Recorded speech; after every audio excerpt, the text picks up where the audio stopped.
Shri Lalkumar, advocate Lalkumar, താങ്കൾ നേരത്തെ സൂചിപ്പിച്ചതുപോലെ വിയർത്തൊലിച്ചാണ് ഇരിക്കുന്നത്. അതുകൊണ്ട് പെട്ടെന്ന് നമുക്ക് നിർത്താം. പക്ഷേ ഒറ്റക്കാര്യം, ഈ നമ്മൾ സാധാരണഗതിയിൽ കാണുന്ന പോലെ കരിഞ്ചന്തയും പൂഴ്ത്തിവെപ്പുമുണ്ട്. പണ്ട് മഹാരാഷ്ട്രയിലൊക്കെ വലിയ വെള്ളപ്പൊക്കം ഉണ്ടായ ഘട്ടത്തിൽ ഈ സ്വകാര്യവൽക്കരണം ഈ വൈദ്യുതി മേഖലയിൽ ഉണ്ടാക്കിയ ആഘാതം, അവർ ഉപേക്ഷിച്ച് പോയത്, പൊതു താല്പര്യമില്ലാത്തവർ, ഇങ്ങനെ സോഷ്യോളജിക്കൽ മാനങ്ങൾ മാത്രമല്ല, ഇതിന് മറ്റ് തലങ്ങൾ കൂടിയുണ്ട് എന്നുള്ളത് വിശദീകരിക്കുന്നതാണ് ശ്രീ എം.ജി. സുരേഷ് കുമാർ ഇവിടെ പറഞ്ഞത്. അപ്പോൾ ആ സ്വകാര്യവൽക്കരണമാണ് ഇവിടെയും ഒരു പരിഹാരമായി വി.ഡി. സതീശന് മുമ്പോട്ട് വെക്കുന്നത്.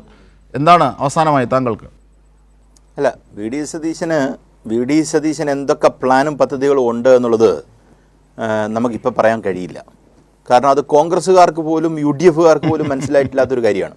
കാര്യം അദ്ദേഹം എവിടെയൊക്കെ ഏതൊക്കെ തലത്തിൽ കമ്മിറ്റ്മെൻറ്റ്സ് കൊടുത്തിട്ടുണ്ട് എന്നുള്ളത് നമ്മളത് കണ്ടറിയേണ്ട കാര്യമാണ്, കണ്ടറിഞ്ഞ് കാണേണ്ട കാര്യമാണ്. അപ്പോൾ എനിക്കതിനകത്ത് വലിയ സംശയമുണ്ട്. പല കാര്യത്തിനും അദ്ദേഹം ഏത് തരത്തിലായിരിക്കും പെരുമാറാൻ പോകുന്നത് എന്നുള്ള കാര്യത്തിൽ എനിക്ക് വലിയ സംശയമുണ്ട്. ഇവിടെ സത്യം പറഞ്ഞാൽ അദ്ദേഹം CP രാജശേഖരൻ പറഞ്ഞപ്പം ഈ അമേരിക്കയുമായിട്ടുള്ള ബന്ധത്തെക്കുറിച്ച് ഞാൻ അപ്പം കൈപൊക്കിയത് യഥാർത്ഥത്തിൽ സുരേഷ് കുമാർ അതിൻ്റെ ഉത്തരം ഒരു തലത്തിൽ പറഞ്ഞു. കാര്യം എത്ര ആണവ നിലയങ്ങളാണ് അമേരിക്കയുമായി നമ്മൾ ഒരു കരാർ ഒപ്പിട്ടതിൻ്റെ ഭാഗമായി ഉണ്ടായത്? ഒന്നും തന്നെ ഉണ്ടായില്ല. എന്തായിരുന്നു അന്ന് ഇടതുപക്ഷ പ്രസ്ഥാനങ്ങളുടെ വാദം? അത് ഈ ഒപ്പിടണ്ടെന്നുള്ളതായിരുന്നോ വാദം? ഒപ്പിടുന്നതിൻ്റെ കണ്ടീഷനായിരുന്നു ഇവിടുത്തെ പ്രശ്നം. ആ ലയബിലിറ്റിയുമായി ബന്ധപ്പെട്ട് കമ്പനിക്ക് ഒരു ലയബിലിറ്റിയും ഇല്ലാത്ത ഒരു സാഹചര്യം വരുന്ന ഒരു പ്രശ്നം അവിടെ ഉണ്ടായിരുന്നു.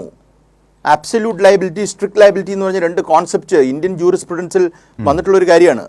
നിങ്ങളുടെ ഭോപ്പാൽ ദുരന്തം കഴിഞ്ഞു കഴിഞ്ഞപ്പോഴത്തേക്കുണ്ട ഈ സമൂഹത്തിലെ ജനങ്ങൾ നേരിട്ട ഒരു പ്രശ്നത്തിൻ്റെ പരിഹാരം ഒരു കാരണവശാലും ആൾക്കാരെ പറ്റിച്ചുകൊണ്ട് യൂണിയൻ കാർബൈഡ് പോയ പോലെ ഇവിടുത്തെ കമ്പനികൾ പോകരുത് എന്നുള്ള ഒരു വലിയ താല്പര്യത്തിൻ്റെ ഫലമായിട്ടാണ് ആ കരാറുമായി ബന്ധപ്പെട്ട് ഇടതുപക്ഷ പ്രസ്ഥാനങ്ങൾ മുന്നോട്ട് വന്ന് കാര്യങ്ങൾ സംസാരിച്ചത്.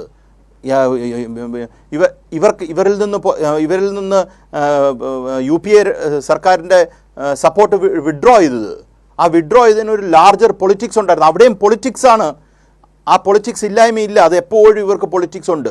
അപ്പോൾ പറഞ്ഞല്ലേ, ഇവർ വിഡ്രോ ചെയ്തു, പിന്നെ ഇവർ കണ്ടിന്യൂ ചെയ്തു, സൈൻ ചെയ്യുന്നു. അത് കഴിഞ്ഞിട്ടും അമേരിക്ക എന്താ പറഞ്ഞത്? അമേരിക്ക നമ്മളെ ഒറ്റ പ്ലാന്റ് പോലും വന്നിട്ടില്ല, ഒറ്റ പ്ലാന്റ് പോലും.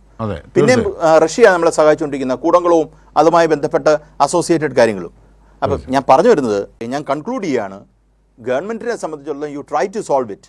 ആ ട്രൈ ടു സോൾവ് എന്ന് പറയുന്നത് ഒരു ജെനുവിൻ വില്ലിങ്നെസ്സിൻ്റെ ഭാഗമായിട്ട് ആ ട്രൈ ആയിരിക്കണം. അല്ലാതെ ആൾക്കാരങ്ങ് അനുഭവിച്ചോട്ടെ, കുറച്ച് ദിവസം കൂടെ കഴിയുമ്പോൾ നമുക്ക് പ്രൈവറ്റുകാരനെ കൊണ്ടുവരാം, പ്രൈവറ്റുകാരൻ പിന്നെ ശരിയാക്കുമ്പം അവിടുന്ന് കമ്മീഷൻ മേടിക്കാമെന്ന് പറഞ്ഞ് നിൽക്കുകയാണെങ്കിൽ അതൊരു സൊല്യൂഷനല്ല.